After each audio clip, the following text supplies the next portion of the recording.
This is day 19 of my hike from Mexico to Canada along the Pacific Crest Trail. And today we make the 20-mile push to Big Bear.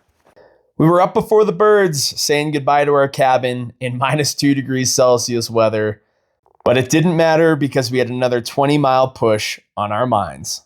We passed the 250 marker and pretty much hunker down and hike out about 11 miles.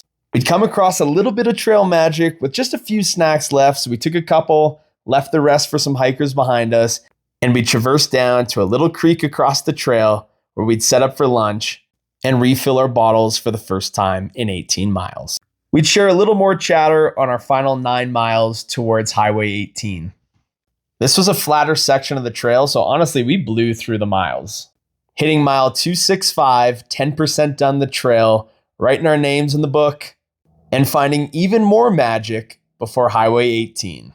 I'd be able to grab a hitch with Tara and her daughter, who would take Scott and I into town. And they would tease me the whole way by having their pizza on my lap. I'd make it to Pine Knot and get chauffeured by David to this absolutely insane room. So ended up being given a cabin instead of the room I originally had because it wasn't available tonight. That is way more than I deserve, but it was actually cheaper than the Big Bear hostel. My personal driver, Charlie, would show up and drive me to the Big Bear Brewing Company, where I'd meet up with the Germans and Scott for none other than a 10% completion celebratory beer. Once that was enjoyed, we'd turn our eyes to the food menu. Fully loaded burgers, and the Brazilian Vic would join us a little later. It's 7 o'clock. It's hiker midnight. I'm exhausted.